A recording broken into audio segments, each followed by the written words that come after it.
Cette émission vous est offerte par le ministère de la Promotion de la Jeunesse, de l'Insertion Professionnelle et du Service Civique. Bonsoir à tous, très heureux de vous retrouver pour cet autre numéro de votre émission. Ce soir, Focus Pejigou, votre magazine, pose ses valises dans la région de Lifou, au centre-est de la Côte d'Ivoire. De Daoukro à Prikro en passant par Mbayakro, nous irons à la rencontre de jeunes entrepreneurs audacieux, des jeunes qui ont pu réaliser leurs projets grâce à l'accompagnement des dispositifs déployés dans le cadre du programme jeunesse du gouvernement. Et en toute fin d'émission, je recevrai pour vous M. Arsène Okobe, directeur de la protection de la jeunesse au ministère en charge de la promotion de la jeunesse, de l'insertion professionnelle et du service civique. Avec lui, nous parlerons de la caravane jeunesse saine, protège-toi. Focus Pejigou démarre maintenant. Installez-vous confortablement.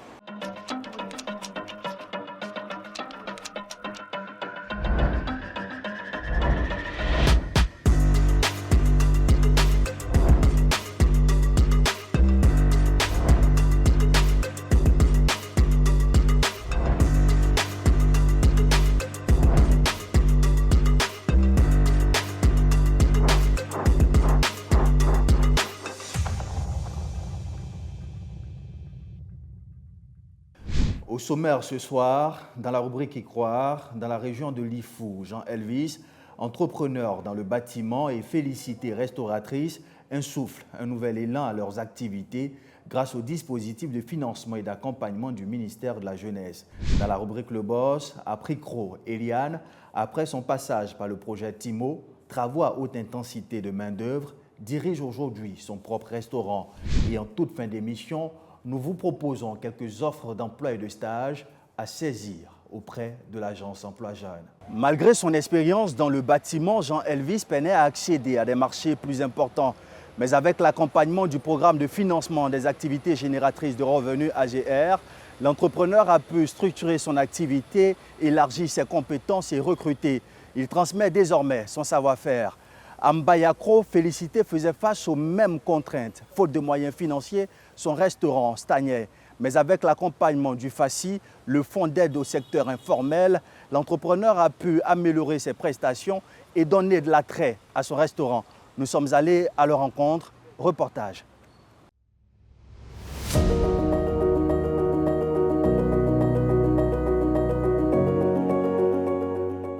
Sur ce chantier en cours de construction à Ananda, dans le département de Daoukro, une dizaine de jeunes attendent les consignes avant de se mettre au travail. Titulaire d'un CQP, certificat de qualification professionnelle en électricité bâtiment, Jean-Elvis Kofi fait office de chef de chantier. Une équipe reste en place, les autres sont affectés sur d'autres chantiers. Transport de sable, mélange du ciment, crépissage, installation des sanitaires, raccordement en eau, chacun s'active. Au milieu de ces équipes, Jean-Elvis observe, vérifie, corrige, explique les techniques.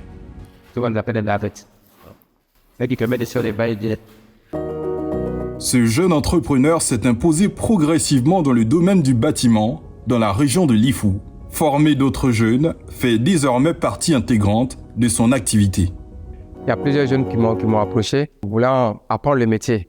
Et je n'ai pas hésité. Tout jeune qui veut apprendre peut venir apprendre. Dans mon entreprise, on ne paye pas pour apprendre.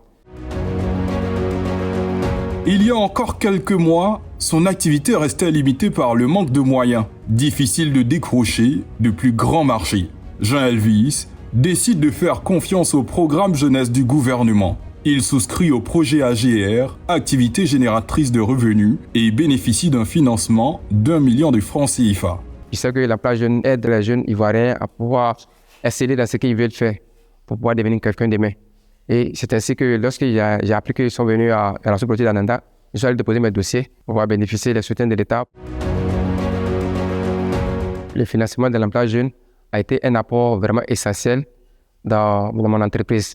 Ça m'a permis de pouvoir booster l'entreprise. J'ai eu d'autres marchés venant de l'extérieur en dehors d'Ananda. Un appui décisif pour son entreprise. Aujourd'hui, ces chantiers accueillent régulièrement des jeunes en apprentissage. Je base plus la formation sur la pratique. Parce que la plupart des jeunes qui sont ici, d'autres sont déscolarisés, d'autres sont même partis à l'école. à l'exception de peut-être quelques-uns. Aujourd'hui, il y a 7 parmi eux qui sont déjà embauchés. J'ai arrêté les études en classe de première. Depuis les moyens, je devais aller aider les parents dans les champs de cacao. Vu que ce n'est pas mon ambition, j'ai préféré apprendre un métier et Dieu merci, ça va. Il m'a même embauché dans l'entreprise. Le peu que je gagne par mois arrive à me satisfaire, moi et ma petite famille. Et je dis merci au gouvernement pour l'aide qu'il a apportée au monsieur pour le développement de son entreprise. À mes frères et sœurs, je leur dis aussi de s'orienter vers les agences d'emploi jeunes. Et nous sommes ouverts à tout le monde. Tout jeune ivoirien peut aller postuler pour obtenir un financement. À quelques kilomètres plus loin, à Mbayakro, grâce au même programme du gouvernement, une jeune femme construit son avenir. Dans ce petit restaurant tenu par Félicité Boni, c'est l'heure du déjeuner. Et l'endroit ne désemplit pas. Derrière les marmites, Félicité est au cœur de l'action. Elle cuisine, sert les clients, tient la caisse. Autour d'elle, les clients s'installent, discutent, patientent, pendant que d'autres dégustent déjà leurs plats. Elle prépare bien. Les prix aussi sont très abordables. Ce qu'elle fait, ça aide beaucoup la population de Mbayakro. Souvent, je peux venir même quand je n'ai pas l'argent. Je peux dire, on va me servir, mais là, il ne va pas. Hein. Elle me sert, elle l'accueille bien. En tout cas, tout est parfait. Mais cette activité n'a pas toujours fonctionné ainsi. Faute de moyens au départ, Félicité avait du mal à proposer un menu varié aux clients, jusqu'à ce qu'elle obtienne un financement de 500 000 francs CFA auprès du FACI, le fonds d'appui au secteur informel mis en place par le gouvernement. Le restaurant a pris encore plus de valeur. Nous-mêmes, on était un peu étonnés pour voir qu'elle a diversifié. On trouve toutes sortes de mèches. On lui a demandé, mais qu'est-ce qui a marché? Et puis, elle dit qu'elle a eu un accompagnement de la part du gouvernement. Voilà, en tout cas, ça l'a boosté. Ça fait que nous sentons l'évolution. Aujourd'hui, ce prêt a permis d'agrandir un peu mon restaurant. Il y a une salle aussi à manger dedans. Ça me permet d'aller en brousse pour aller chercher mes viandes de brousse. Ça me permet aussi très souvent aussi de payer la viande de bœuf. Je reçois assez de personnes. Un appui qui lui permet de mieux s'organiser et surtout d'élargir son offre. Son activité a gagné en stabilité. Elle emploie d'autres jeunes filles rémunérées tous les mois. Aujourd'hui, elles sont là, elles apprennent aussi pour que demain, elles puissent entreprendre. Je dis vraiment beaucoup merci au gouvernement d'avoir pensé à nous. Je fais un appel à mes frères et sœurs. Ceux qui sont partis à l'école, qui ne sont pas partis à l'école, rendez-vous à l'agence d'emploi jeune. Allez prendre les renseignements. Il y a tout là-bas. Dans la région de Lifou, la jeunesse a su saisir les opportunités de formation, d'insertion et de financement offertes par le gouvernement. Grâce au dispositif d'accompagnement, de plus en plus de jeunes prennent leur envol vers leur autonomie, quand d'autres, boostés par le PGGouv, sont devenus de véritables acteurs locaux de développement. D'une activité informelle sous un apatam, une bâtisse de fortune, à la gestion d'un commerce mieux structuré, c'est le pari réussi par la bosse du jour. Eliane n'y serait jamais parvenue sans l'accompagnement financier du gouvernement. Elle nous raconte son parcours. Regardez.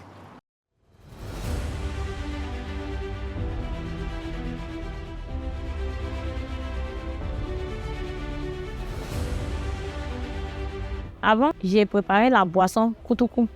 Et puis, je vends ça en gros. Je vends aussi en détail. Et j'avais fait la patame. Donc, je vends ça un peu en détail, 100 francs, 200. Un jour, mon mari est venu. Il dit non, il y a un de ses frères qui est en train de lui parler à faire des timos. Voici un projet que si tu peux faire. Je lui ai demandé, timo là, c'est quoi? Il dit, ah, c'est emploi jeune. Il dit, c'est où? Il dit, non, c'est à la mairie. Il dit, ok, je vais aller à la mairie. Je vais bien me renseigner. Et je suis arrivé, je me suis renseigné. Et ça, ils m'ont dit, ah, on va aller les voir, rendre la ville propre. Et ils nous ont expliqué, ah, voici telle somme, vous allez avoir. La somme, c'est 55 000 francs. Maintenant, les 55 000 francs, où on garde les 20 000 francs et puis les 35 000, on vous remet. Maintenant, les 20 000 francs qu'on garde, c'est quand vous allez finir les projets de 6 mois qu'on vous remet, les 120 000. C'est pour vous aider, pour que vous mettez un projet en place. On a fait les 6 mois. Après ça, celle qui nous suivait, elle nous a appelés. Les 120 000, prenez ça pour faire quelque chose. Demain, vous allez devenir indépendant. Quand ils m'ont donné les 120 000, mon projet était de faire le magasin et puis prendre les marchandises pour mettre dedans. Les boissons, de faire à manger. Donc, avec les 120 000, j'ai commencé à taper les briques. J'ai cherché des maçons. Ils sont venus monter. Ils ont fini de monter. Je n'avais plus rien. L'argent est fini. Donc, j'ai appelé un monsieur qui est à l'emploi jeune. Voici mon coin, j'ai fait, viens voir. Il est venu regarder le coin. Donc, il m'a dit, il y a un projet encore qui est AGR. Il a fait mon plan des marchandises et je suis partie déposer. Et il a demandé la somme de 400 000.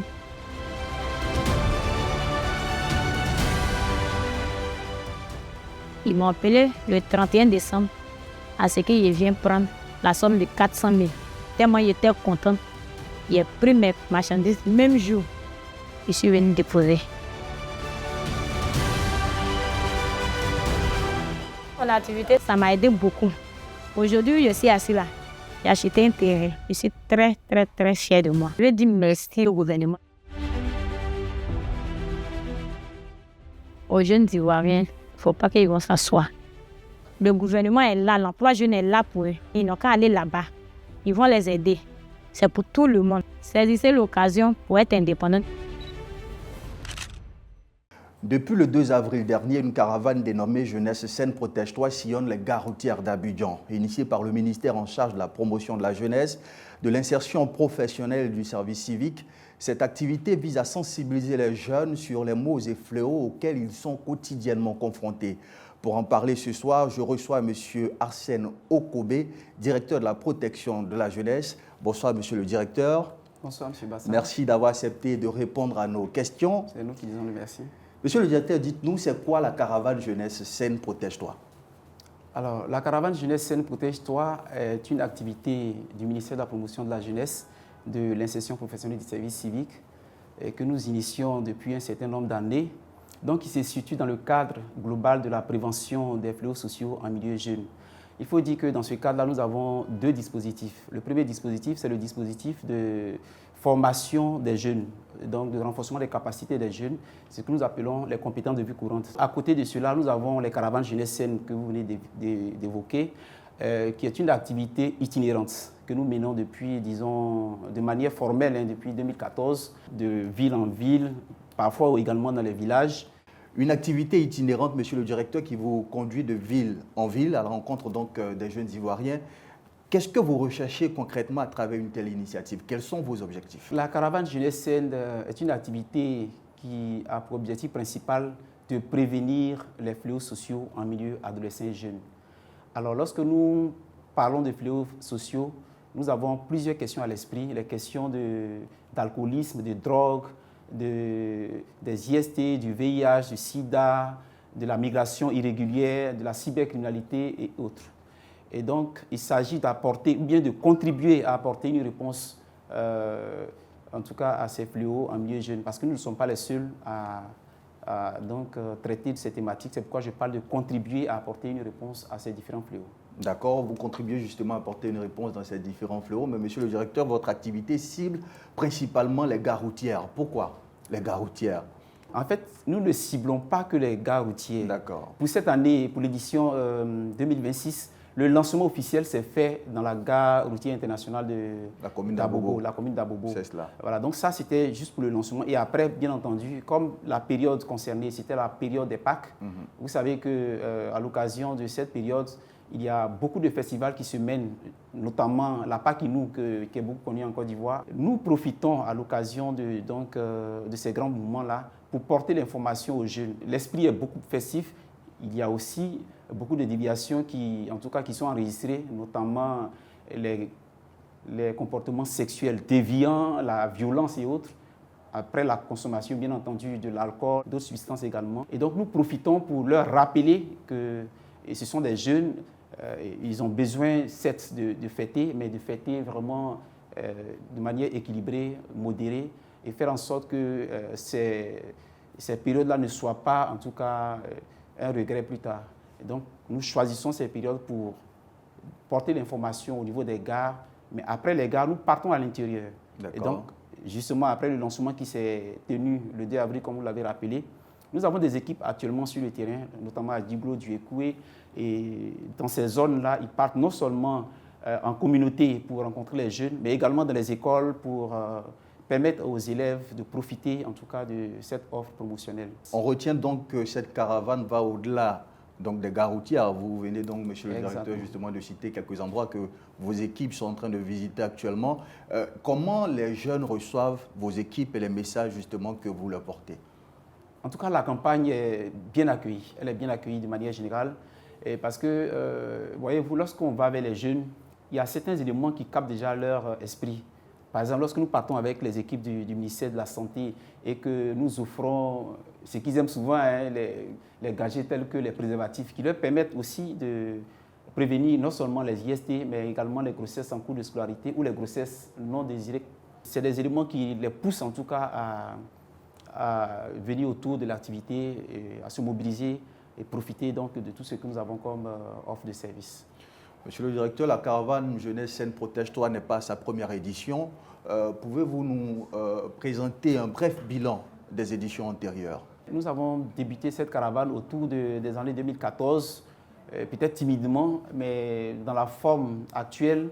Pour ces premières années, on était autour de entre 500 000 et 800 000 personnes touchées.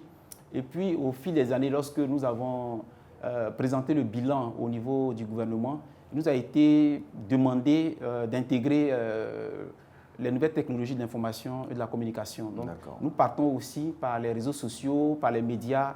Et lorsque nous intégrons tous ces mécanismes, par exemple, l'année dernière, nous étions à 4 048 000 personnes touchées, à la fois au niveau des activités de routine et par les médias et les réseaux sociaux. Et l'année d'avant, nous étions à 4 19 000. Donc, de manière constante, depuis 2020 par là, environ 4 millions de personnes touchées par ces mécanismes. Dans le cadre de la mise en œuvre de votre activité, vous bénéficiez de l'appui de partenaires nationaux et internationaux. Quel est justement le rôle de ces partenaires-là à vos côtés? Alors, je voudrais déjà saisir l'occasion pour dire merci à tous ces partenaires qui nous accompagnent parce que sans eux, la caravane n'aurait pas pu se tenir. Déjà, les partenaires techniques et financiers, nous pouvons citer notamment l'UNICEF et l'UNFPA. Nous avons également d'autres partenaires tels que l'ONU-SIDA, l'ONU-DC. Nous avons également au niveau de l'État des partenaires tels que le ministère de la Santé, ça c'est notre partenaire privilégié, le ministère de l'Éducation nationale, le ministère en charge de la famille, le ministère de l'Intérieur. Nous avons également des ONG, comme je l'ai indiqué, l'AIMAS, l'AIBF, mais nous avons également le Conseil national des jeunes de Côte d'Ivoire avec l'ensemble des organisations de jeunesse qui interviennent localement au niveau régional et départemental lorsque nous déployons ces différents dispositifs. À travers votre caravane, vous touchez à des sujets sensibles qui concernent la jeunesse, notamment la drogue, la sexualité précoce ou à risque. Monsieur le directeur, est-ce qu'au-delà de la caravane, il y a d'autres activités, d'autres initiatives, d'autres actions que vous menez à l'endroit donc des jeunes Ivoiriens? En dehors de la caravane, j'ai parlé des activités de sensibilisation, de formation, de renforcement des capacités des jeunes sur des thématiques bien précises qui concernent le renforcement des capacités au niveau de l'aptitude, des aptitudes psychosociales. Ce sont des compétences qui permettent à l'individu non seulement de bien se comporter, d'avoir un savoir-être, savoir-faire, et puis le savoir de manière générale. Voilà. Et donc, c'est des compétences également qui lui permettent de s'insérer facilement au niveau professionnel. À côté de cela, nous avons également certaines techniques que nous apprenons aux jeunes. Et ça aussi, c'est avec l'accompagnement d'un des partenaires, notamment de l'UNICEF, qui nous permet donc d'accompagner les jeunes sur les questions de participation. La participation, on parle souvent de participation des jeunes, voilà, aux différents instants de prise de décision qui les concernent. Et donc, dans ce cadre-là, nous leur donnons des formations spécifiques, avec l'appui technique toujours du partenaire, des formations spécifiques Ils font également du plaidoyer, parce que c'est vrai que les jeunes ont beaucoup d'attentes, mais il est aussi important de savoir exprimer en tout cas ces besoins par rapport aux autorités qui peuvent donc donner suite à ces attentes-là. Votre département est donc présent sur le terrain et accompagne donc les jeunes Ivoiriens. Monsieur le directeur, nous sommes au terme de cet entretien. Qu'est-ce que vous voulez que ces jeunes qui nous suivent ce soir ou tous ces parents qui nous ont suivis tout au long de cet entretien retiennent de la caravane Jeunesse Saine Protège-toi et au-delà de l'action de votre direction de la protection de la jeunesse? La prise en charge globale de l'adolescent ou du jeune ne peut pas relever seulement de l'aspect institutionnel. C'est une cible spécifique, une cible transversale qui doit être traitée par l'ensemble des franges de la société. Donc, que ce soit l'État, que ce soit les ONG, que ce soit les parents, que ce soit l'école, vraiment le secteur privé même également, le secteur public. Toutes les structures doivent chacune apporter sa contribution pour l'édification d'un être équilibré, formé et en tout cas prompte à participer de manière efficace au développement de la Côte d'Ivoire. Et c'est cet appel que nous voulons lancer. L'activité est en cours et nous voudrions qu'au niveau des établissements, au niveau de la communauté, dans toutes les localités où nous allons effectuer les passages, que les jeunes soient mobilisés pour accueillir l'activité. C'est pour leur bien. Il y a des opportunités que l'État offre en termes d'insertion sociale. Mais pour pouvoir bénéficier de ces opportunités, il faut des jeunes en bonne santé, des jeunes qui sont équilibrés, qui sont posés, qui bénéficient en tout cas de tout un encadrement préalable pour pouvoir donc profiter de manière efficace de ces opportunités. Merci, monsieur le directeur. Merci d'avoir répondu à nos questions. Merci à vous, monsieur Bassa, et merci pour votre appui. Et merci surtout parce que vous nous permettez d'atteindre nos cibles.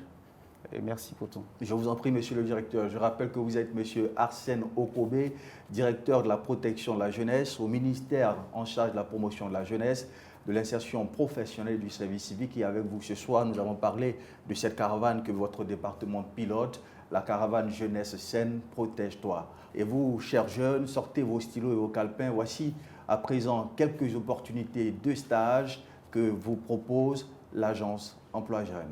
À présent, quelques annonces d'emploi et de stage que vous offre l'agence Emploi Jeunes. Un poste de chargé de suivi de chantier et modélisation 3D à Abidjan Cocody. Niveau de formation BTS. Date de clôture 15 juin 2026. 15 postes de CDD commerciaux à Daoukro. Niveau de formation Bac+5. Date de clôture 30 juin 2026. Un poste de chef d'agence à Yopougon. Niveau de formation Bac+5. Date de clôture 9 mai 2026. Un poste de gestionnaire de stock à Koumassi. Niveau de formation BEPC. Date de clôture 15 mai 2026. Un poste de responsable événementiel à Koumassi. Niveau de formation Bac. Date de clôture 15 mai 2026. 15 postes de CDD commerciaux terrain à Mbayakro. Niveau de formation Bac+5. Date de clôture 30 juin 2026. Un poste d'assistante de direction à Abidjan. Niveau de formation BTS. Date de clôture 15 juin 2026. Pour postuler, remplir le formulaire disponible sur le site www.agenceemploijeune.ci. De nombreuses opportunités d'emploi et de stage vous y attendent. C'est la fin de notre escale dans la région de l'Ifou et comme ces jeunes que vous venez de voir, vous pouvez vous aussi bénéficier de l'accompagnement des dispositifs déployés dans le cadre du programme jeunesse du gouvernement et être pourquoi pas des entrepreneurs à succès dans vos différentes régions. Merci de nous avoir suivis. À bientôt pour un autre numéro de votre émission Focus PJ-Gouv. Cette émission vous a été proposée par le ministère de la Promotion de la Jeunesse, de l'Insertion professionnelle et du Service civique.